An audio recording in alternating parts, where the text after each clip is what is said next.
శ్రీమాత్రే నమ. జయ గురు దత్తాత్రేయ నమ. ఈ వీడియోలో మనం జూలై 1వ తారీఖు నుంచి డిసెంబర్ 31వ తారీఖు మధ్యలో జరిగే సుమారుగా ఒక అర్ధ సంవత్సర ఫలితాలు 2024లో రెండవ భాగం ఏ విధంగా జాతకుడికి ఉండబోతుంది.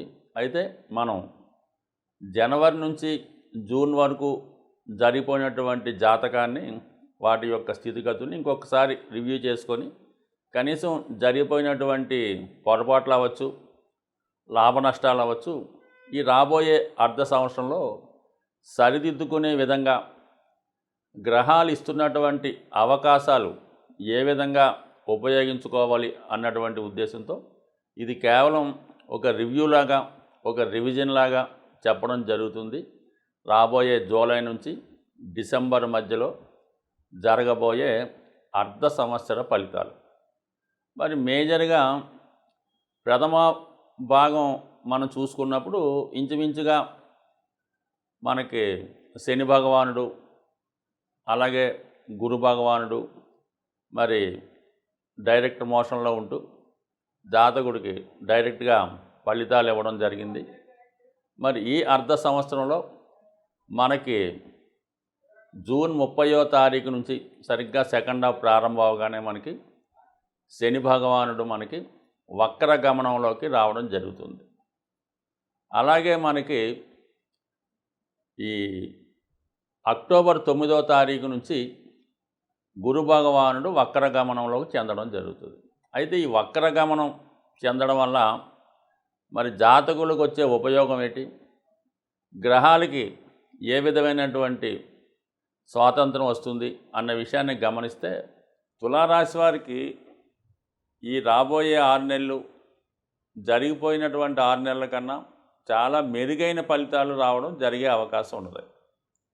ముఖ్యంగా పంచమ స్థానంలో సంచరిస్తున్నటువంటి శని భగవానుడు వక్రగమనంలోకి ఈ అర్ధ సంవత్సర ప్రారంభంలోనే రావడం జరిగింది.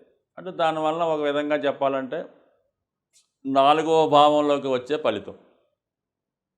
4 అంటే మనకి ఒక విధంగా అర్ధాష్టమ శని, మనసుకి కొద్దిగా కష్టం కలిగించే సంఘటనలు జరగడం, హర్ట్ అవుతూ ఉంటారు అన్నమాట. ఆ విధంగా ఉంటుంది. ఇది విద్యార్థులకి ఒక విధంగా కొద్దిగా నిరాశగా ఉంటుందన్నమాట. చదువులో ఎక్కువ శ్రద్ధ పెట్టలేకపోవడం, అలాగే ఏంటంటే ఏదైనా హాస్టల్లో ఉండి కానీ దూరంగా ఉండే చదువుకోవడం జరిగే అవకాశాలు ఉన్నాయి. ఆ విధంగా చేస్తే అనుకూలంగానే ఉంటుంది.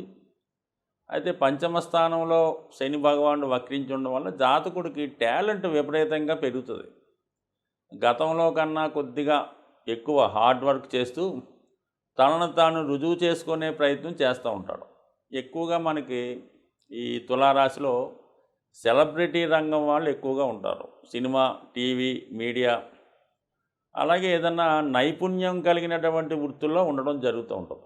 సో వాళ్ళకి ఏంటంటే ఈ సమయంలో వీళ్ళ టాలెంట్కి గుర్తింపు వస్తుంది, హార్డ్ వర్క్ చేస్తారు, మంచి అవకాశాలు కూడా రావడం జరుగుతూ ఉంటుంది. కొంతమందికి విదేశీ అవకాశాలు రావచ్చు, వాళ్ళ యొక్క వేతనం కూడా విపరీతంగా పెరిగే అవకాశం ఉంది. మార్కెట్లో ఒక విధమైన గుర్తింపు వస్తుంది. అలాగే వృత్తిలో కూడా ఒక స్వేచ్ఛగా వృత్తి చేసే అవకాశాలు వస్తాయన్నమాట. అంటే జాతకుడు ఏ విధంగా తన టాలెంట్ని రుజువు చేసుకునే విధంగా ముందుకెళ్ళే అవకాశం ఉంటుంది. కాబట్టి మొత్తం మీద వృత్తిపరంగా బాగున్నప్పటికి కూడా పర్సనల్ విషయాల్లో, వివాహ సంబంధించిన విషయాల్లో, ఏదైనా ఎఫైర్ ఉన్నటువంటి విషయాల్లో మాత్రం కొంతవరకు కొంత ఎడబాటు, ఇబ్బందులు వచ్చే అవకాశం ఉంది. జాతకుడు ఏదైనా విపరీతంగా పనిలో ఉండడం వల్ల ఇది వివాహ జీవితంలో కొంత అపోహలు, సమస్యలు వచ్చే అవకాశం ఉంది. దాన్ని అడ్జస్ట్ చేసుకుంటే సరిపోతుంది. అయితే కొంతవరకు మనకి ఈ గురు భగవానుడు కూడా మరి ఈ రాబోయే 6 నెలలు కూడా అష్టమ భావంలో సంచరిస్తూ ఉంటాడు. సో అయితే ఏంటంటే అక్టోబర్ 9వ తారీఖు నుంచి ఇంచుమించుగా మనకి ఫిబ్రవరి 4 వరకు కూడా వక్రించి ఉండడం వల్ల ఒక విధంగా 7వ భావంలోకి వచ్చిన ఫలితం కూడా ఇవ్వడం వల్ల కొంతవరకు ఏంటంటే అటు ఈ 2 గ్రహాలు కూడా మనకి ఈ తులారాశి మీద వాటి యొక్క ప్రభావాన్ని చూపడం వల్ల ఖచ్చితంగా జాతకుడికి చిన్న చిన్న సమస్యలు ఉంటే సర్దుకుపోతాయి. ముఖ్యంగా అనారోగ్య సమస్యలు లాంటివి ఉంటే వాటి నుంచి బయటపడే అవకాశాలు ఎక్కువగా ఉంటాయి. అయితే జాతకుడు రాబోయే 6 నెలల్లో ముఖ్యంగా జూలై 12వ తారీఖు నుంచి ఆగస్టు 26 మధ్యలో కుజుడు అష్టమ స్థానంలో సంచరిస్తూ ఉంటాడు. ఇది ఒక విధంగా జాతకుడికి ఆర్థికపరమైనటువంటి లాభం కలిగే అవకాశం ఉంది. అంటే ధనాధిపతి అష్టమంలోకి రావడం వల్ల ఆకస్మికంగా ధనలాభం రావడం జరుగుతుంది. రక్త సంబంధీకులు సహకరిస్తారు. భూములు, స్థిరాస్తులు సంబంధించిన వాల్యూ పెరగడం జరుగుతుంటుంది. వాటి మీద ఉన్నటువంటి సమస్యలు పరిష్కారం అవుతాయి. వాటి మీద ఆదాయం కూడా పెరుగుతూ ఉంటుంది. సో ఈ విధంగా ఇది ఉంటే మరి అష్టమంలో ఈ గ్రహ ప్రభావం వల్ల ఒక విధంగా షష్టాధిపతి అనేటువంటి గురువు కూడా మీకు అష్టమ స్థానం సంచరిస్తుంటాడు. కాబట్టి ఇంచుమించుగా జూలై 12 నుంచి ఆగస్టు 26 మధ్యకాలంలో ప్రమాదాలు లాంటివి జరగకుండా జాగ్రత్త వహించవలసి ఉంటుంది. అంటే ఎవరికి అతివేగంగా వాహనాలు నడుపుతున్నవాడు, ప్రమాదకర వృత్తుల్లో ఉన్నవాళ్ళు, అలాగే కొంత వృద్ధులు లాంటి వాళ్ళు ఏదైనా ప్రయాణాలు చేస్తున్నప్పుడు, రోడ్డు దాటినప్పుడు జాగ్రత్తగా ఉండాలి. ఖచ్చితంగా వాహనదారులు అయితే మాత్రం హెల్మెట్ ధరించడం, కారులో వెళ్ళే వాళ్ళు సీటు బెల్ట్ ధరిస్తే చాలా సేఫ్గా ఉండే అవకాశం ఉంటుంది. చాలా వరకు ఈ సమయంలో జాగ్రత్తగా ఉంటే మళ్ళీ ఆగస్టు 26 తర్వాత యాజిటీజ్గా ఈ అష్టమంలో ఉన్నటువంటి గ్రహ బంధం విడిపోయి మళ్ళీ కుజుడు ముందుకు వెళ్తూ ఉంటాడు. అలాగే గురువు కూడా పెద్దగా ఇబ్బంది పెట్టాడు. అంటే అష్టమంలో శుభగ్రహం ఉన్నప్పుడు అతనికి ఎలా ఉంటుందంటే ఏదన్నా చాలా సునాయాసంగా హ్యాపీగా ఉంటుంది. అదే పాపగ్రహం వచ్చినప్పుడు అది అనుకోకుండా కొన్ని ఇబ్బందులు, కొన్ని అనుకోని సంఘటనలు, భయంకర విషయాలు, చెడు వార్తలు అలాంటివి వినడం జరుగుతుంటుంది. సో ఈ కారణం వల్ల అదొక జాగ్రత్తగా ఉంటే మొత్తం మీద ఏంటంటే ఈ రాశివారు వృత్తిపరంగా మాత్రం చాలా మంచి ఫలితాలు ఈ రాశివారికి వచ్చే అవకాశం ఉంది. అలాగే ఆరోగ్యపరంగా కూడా అనుకూలించే అవకాశాలు ఎక్కువగా కనబడుతున్నాయి. కాబట్టి మొత్తం మీద జాతకుడికి ఈ రాబోయే జూలై నుంచి డిసెంబర్ మధ్యలో మంచి ఫలితాలు వచ్చే అవకాశం ఉంటుంది. అది స్పెక్యులేషను, జోదం వాటి జోలికి వెళ్లకుండా రియల్గా కష్టపడితే మాత్రం ఖచ్చితమైన సక్సెస్ ఉండే అవకాశం ఉంది. జాతకుడు తీసుకోవాల్సినటువంటి జాగ్రత్తలు, పరిహారాలు, మనం ఏదైనా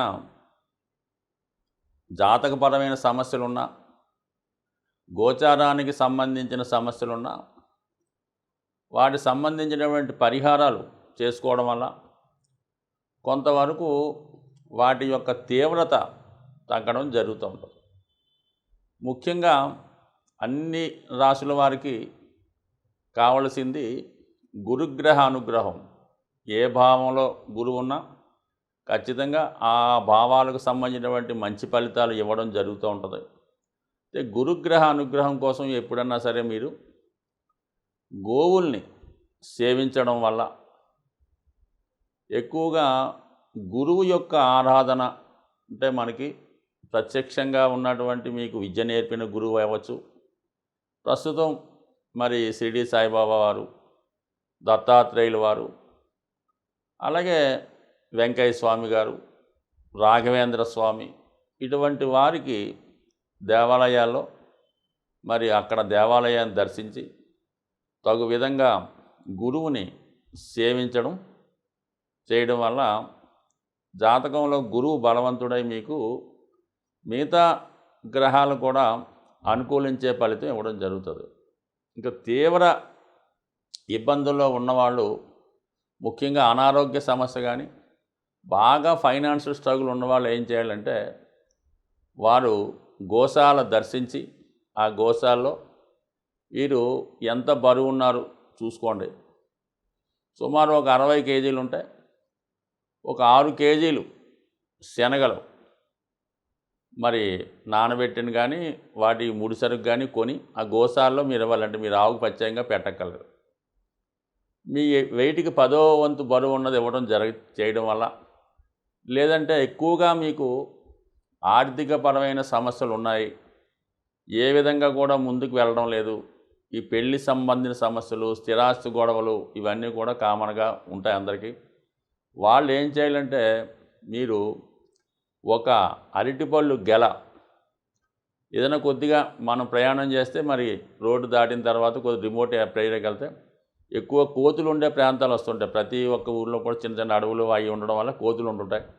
ఆ కోతులకి రోడ్డు మీద కాకుండా సైడు ఈ అరటిపళ్ళు గెలం ఏ పండు ఆ పండు ఎరగొట్టి కోతులకి ఆహారంగా పెట్టడం. ఇంకా ఓపిక ఉన్న వాళ్ళు ఏదన్నా సరే అరటిపళ్ళతో పాటు ఈ మొక్కజొన్నలు అవ్వచ్చు, మామిడి పళ్ళు అవ్వచ్చు, ఏవైనా సరే మరి కోతులకి ఆహారం పెట్టడం వల్ల ఆర్థికపరమైన సమస్యలు ఏ సమస్యని ఇంకా నో డౌట్ ఇంకా మీరు కోతులకు ఆహారం పెడితే మీకు ఎంత క్లిష్టమైన సమస్య అయినా 100% పరిష్కారం అయ్యే అవకాశం ఉంటుంది.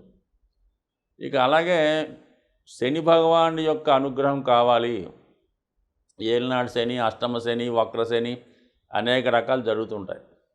ఎప్పుడన్నా సరే మీరు శని భగవాన్ అనుగ్రహం కావాలంటే కేవలం శనికి తైలాభిషేకం, అలాగే శివుడికి రుద్రాభిషేకం కామన్గా చేసుకోవచ్చు.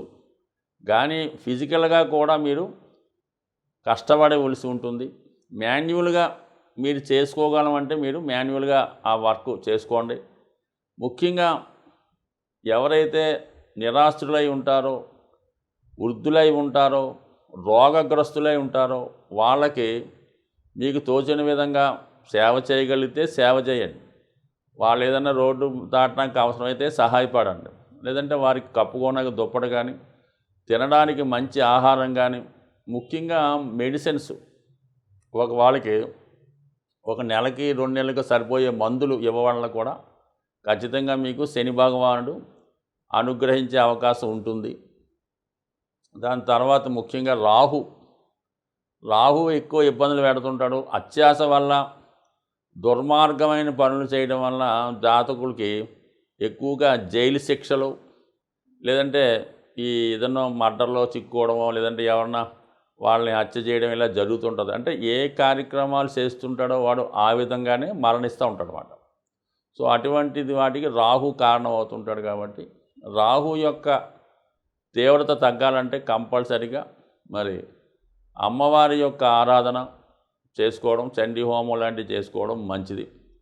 కొద్దిగా ఇబ్బందికరంగా ఉన్న రాహు ఇబ్బందుల నుంచి తప్పుకోవాలనుకుంటే బాగా కార్మికులు లాంటి వాళ్ళకి, కొద్దిగా అలవాటు ఉన్న వాళ్ళకి ఒక క్వార్టర్ మందు బాటిలు, ఒక బిర్యానీ ప్యాకెట్టు ఇవ్వడం వల్ల రాహు ప్రీతి చెందే అవకాశం ఉంది. సో ఇది ఒక విధమైనటువంటి తాంత్రిక రెమెడీగాను, లాల్ కితాబ్ రెమెడీగాను పనిచేసే అవకాశం ఉంది. సో ఏదైనా రెమెడీ అనేది ఖచ్చితంగా పనిచేస్తుంది. అది కూడా మన కర్మను బట్టి, ఈవేళ రేపా ఎల్లుండి అన్నది అది మీ చేసే విధానాన్ని బట్టి, మీ జాతకాన్ని బట్టి కూడా ఉంటుంది. బ్యాంకులో దాచిన ధనం ఏ విధంగా సేఫ్గా ఉంటుందో మనం చేసినటువంటి ప్రతి పరిహారం కూడా అలాగే నిక్షిప్తమై ఉంటుంది. అవసరమైనప్పుడు దాని ఫలితం వచ్చి మీకు దాని యొక్క ఫలితం అందడం జరుగుతుంది. ఏదైనా కర్మ అనుభవించిన తర్వాతే మా యొక్క రెమెడీ యొక్క ఫలితం కూడా అందుతుంది. అయితే పెద్ద సమస్య చిన్న సమస్యతో పోయే అవకాశం ఉంటుంది. స్వస్తి.